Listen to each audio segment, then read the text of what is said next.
ओम श्री गणेशाय नमः।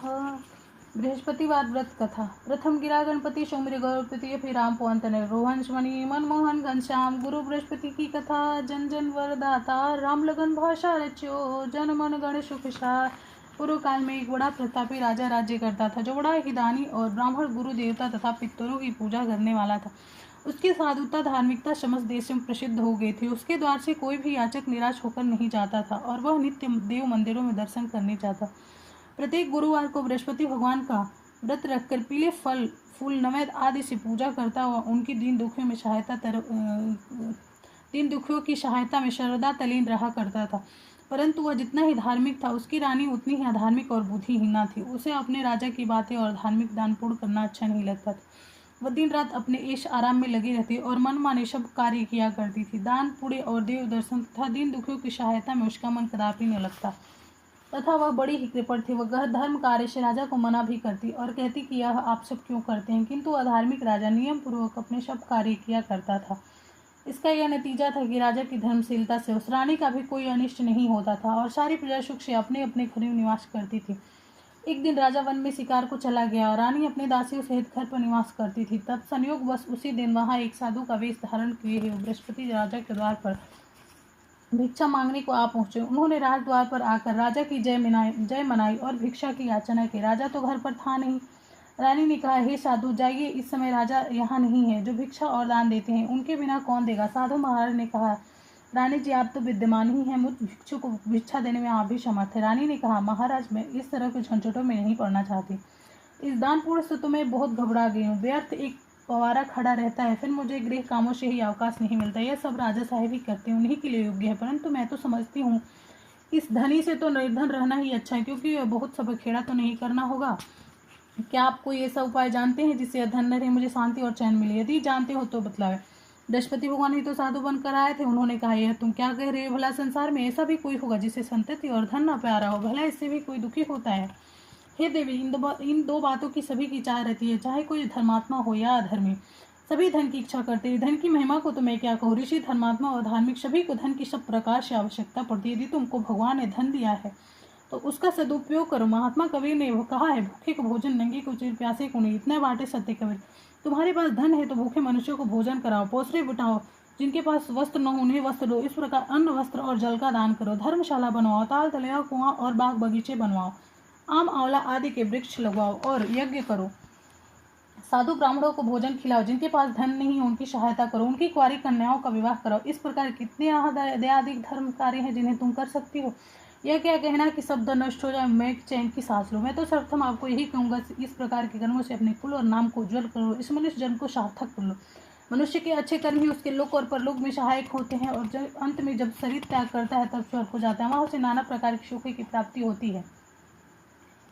परंतु साधु महात्मा किस बात पर उस रानी पर कोई प्रभाव न। उसने कहा, नहीं महाराज, मुझे इतना धन नहीं चाहिए जिससे मैं इतना यत्न करके उठाऊ रखूं तथा उसे फिर दान में दे डालूं। अथवा आपने कहा इतना पाखंड करूं, मुझे तो यूं ही समय नहीं मिलता, सारा समय इसी में नष्ट हो जाता है।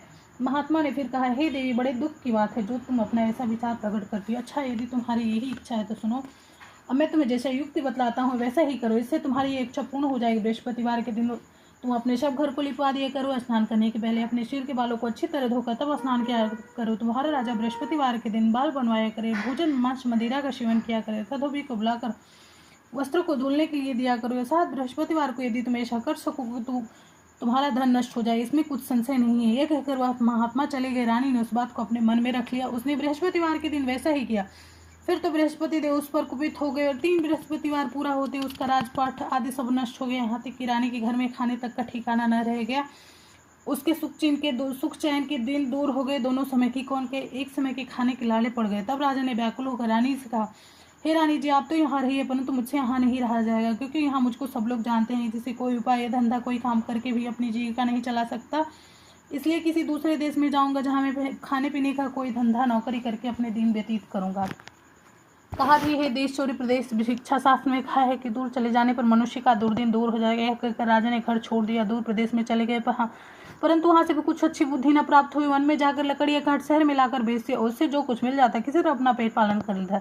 इधर रानी भी अपने घर पड़े पड़े उपवास करती, कपड़े लत्ते से फटी कपड़े लत्ते से फटीहाल पड़ी रहती, किसी दिन इधर उधर से कुछ पा जाती तो खा लेती और नहीं तो केवल पानी पीकर सोकर रहती और मारे भूख के करवट बदलकर रात काट लेती। इस प्रकार उसकी यह दशा हुई। कई दिन उसे खाने कुछ नहीं मिला और मारे भूख के दम घुटने लगा। तब उसने अपनी दासी को बुलाकर कहा, तुम हमारी पुरानी दासी हो, इस समय तुम हमारी इतनी सहायता करो कि हमारी बहन के यहाँ जाकर उससे हमारा दुख कहकर हमारे लिए सहायता में कुछ अन्न मांग लाओ।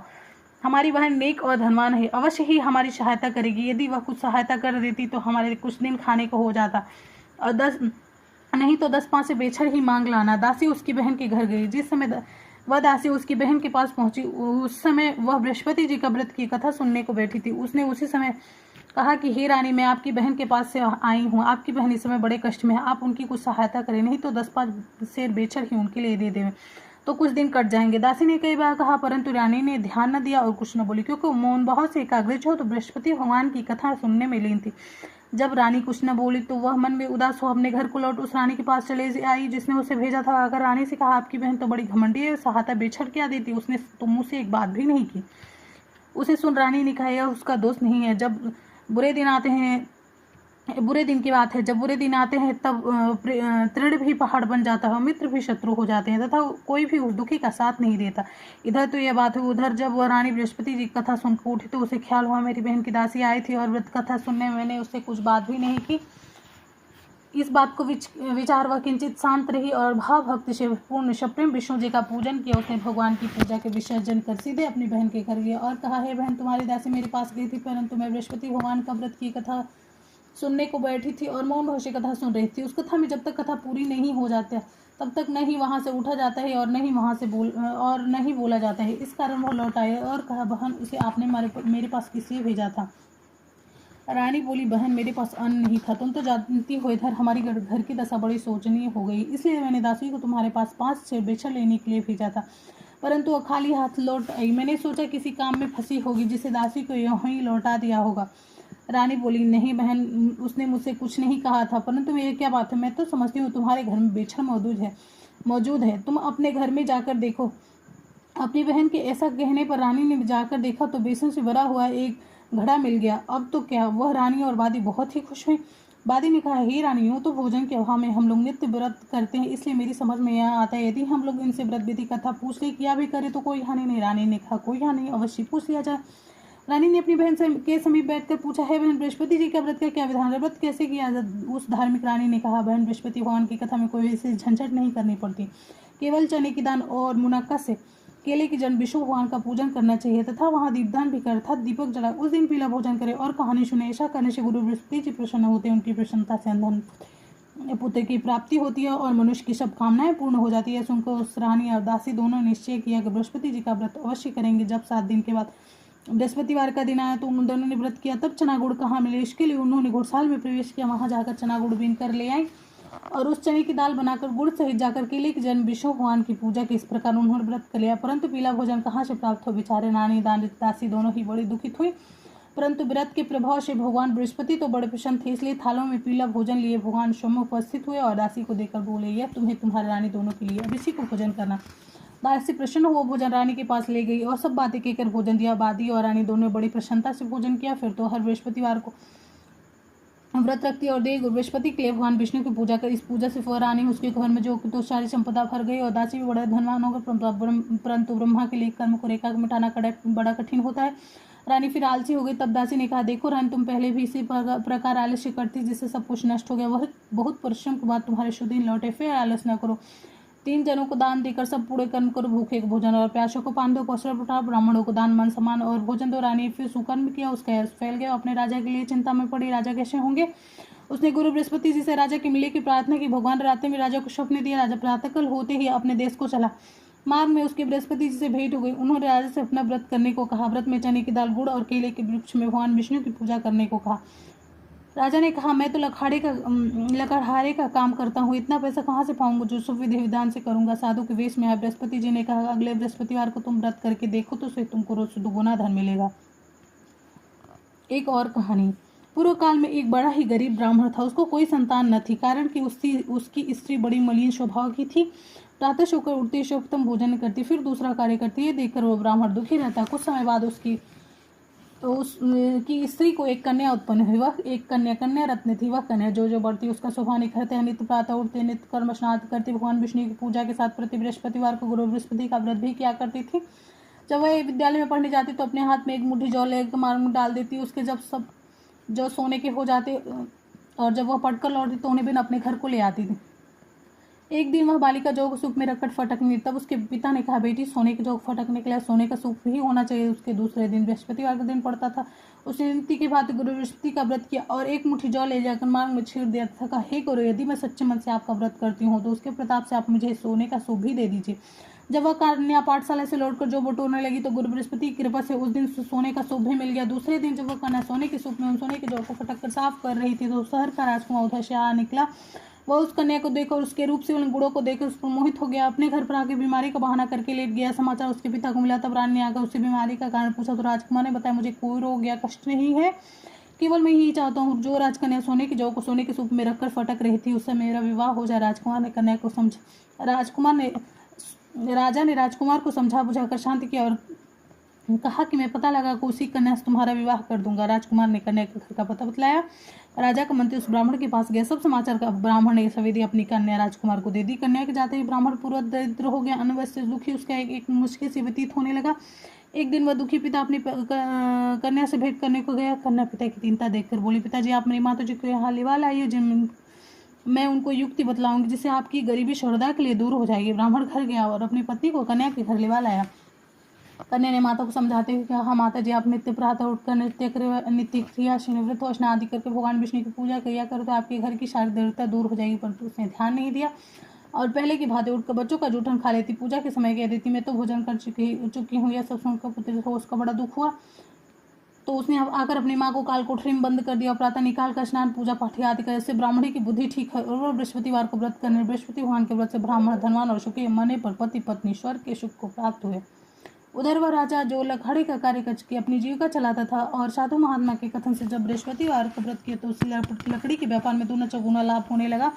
परंतु किसी एक दो बृहस्पतिवार का उसने व्रत नहीं किया तो गुरु बृहस्पति की नाराजगी से उसे बड़ा कष्ट हुआ।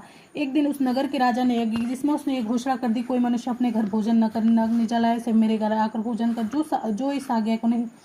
जो इस आज्ञा का पालन नहीं करेगा उसे फांसी पर लटका दिया जाएगा। राजा गया से सभी भोजन करने गए। यही लखाड़ा कुछ देर से पहुंचा रहा, इसलिए राजा अपने घर को ले आ गए। और जब राजा भोजन करा रहे तो रानी की दृष्टि कुटी पर पड़ी जिस पर नौलखा हार लटका हुआ था।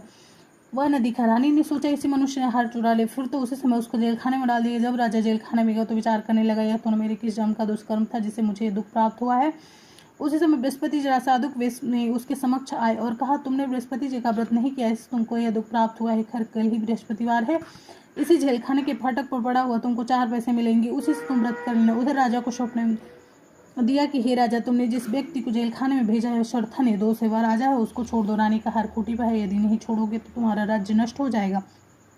राजा ने स्वप्न देखकर सवेरे उठकर देखा तो हार खूंटी पर दिखाई दिया। उसे देखकर राजा ने प्रसन्न होकर लखाड़े को बुलाकर क्षमा मांगी तथा उसे राजा के योग्य सुंदर वस्त्राभूषण देकर विदा किया। राजा अपने नगर को चला गया। जब वहां पहुंचा तो क्या देखता है, सब सुख छाया। वह चलते चलते घर पर आए। रानी ने राजा के स्वागतार्थ पहले से वादी को द्वार पर भेज दिया था। वादी बड़े स्वागत से राजा को महल में लिवाए। राजा ने कुद्रोह रानी से पूछा, यह धन वैभव तुमको किस प्रकार मिल गया? उसने कहा, यह सब गुरु बृहस्पति जी के व्रत करने की महिमा है। राजा ने कहा, बड़ी अच्छी बात है, अब मैं भी यह व्रत नियम पूर्वक करूंगा। यहाँ तक कि सर्वदा राजा के दुपट्टे में चने की दाल बधी रहती थी और दिन में 3 बार गुरु महाराज की कहानी कहा करता था।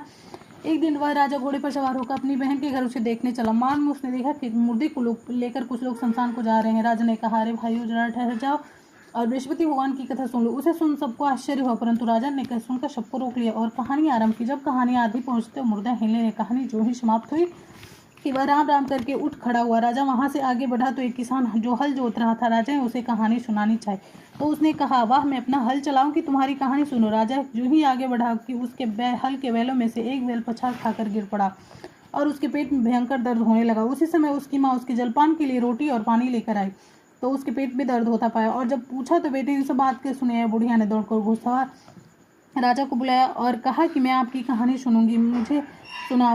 राजा बुढ़िया के खेत पर कहानी सुनाने को लौट आया और जो ही कहानी कहने लगा उस किसान का बैल उठ खड़ा हो। किसान के पेट का दर्द भी बंद हो गया। राजा अपनी बहन के घर है, बहन ने उसका बड़ा स्वागत किया। समाचारों के आदान प्रदान तथा परस्पर वार्तालाप करते हुए सुख से सोकर सबने रात्रि व्यतीत की। दूसरे दिन सवेरा होने पर राजा उठा तथा अन्य सभी लोग उठकर अपने कामकाज में लगे। जब राजा, जो गुरु बृहस्पति का बड़ा ही भक्त था, उसने अपने बहन से कहा, हे बहन, बृहस्पति देव की कथा किसी ऐसे मनुष्य को सुनाना चाहता हूँ जिसने भोजन न किया हो। बहन ने कहा, भैया, यहाँ बहुत तड़के ही सब लोग भोजन कर लेते हैं, फिर भी मैं तलाश करती हूँ। उसने देखा कि पड़ोस में जो कुम्हार रहता, उसका बेटा बहुत बीमार था, जिससे 3 दिन से उसके घर वालों ने मारे दुख के भोजन नहीं किया था। रानी कुम्हार से कहा, तुम मेरे भाई से गुरु बृहस्पति की कहानी सुन लो कि तुम लोगों ने अभी तक भोजन जलपान कुछ भी नहीं किया है। कुम्हार ने कहा, बहुत ठीक, राजा से कहानी सुनने को आया। राजा ने उसके घर जाकर गुरु बृहस्पति की कहानी सुनाई। उसके प्रताप से लड़के की सारी बीमारी दूर हो गई और उसे आराम हो गया। लोग राजा से प्रार्थना करने लगे।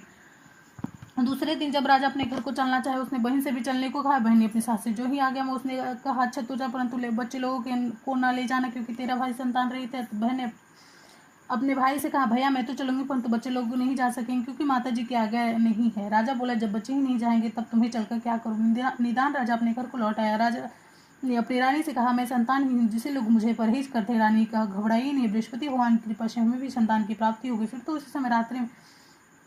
तो उसी रात्रि में राजा को संतान प्राप्त होने के लिए स्वप्न में रानी गर्भवती हुई और ठीक 9वें महीने उसे पुत्र की प्राप्ति हुई। रानी की बहन भी आई। वे सब लोग जो संतानहीन होने से घृणा करते थे, वे लज्जित हुए घर पर आकर खान पान में सम्मिलित हो राजा रानी को बधाई देने लगे। इस प्रकार गुरु बृहस्पतिवार का व्रत करने से गुरु बृहस्पति मनुष्य की सब मंगल कामनाएं करते हैं और सभी कामनाएं पूरी करते हैं। बोलो बोले बृहस्पति भगवान की जय।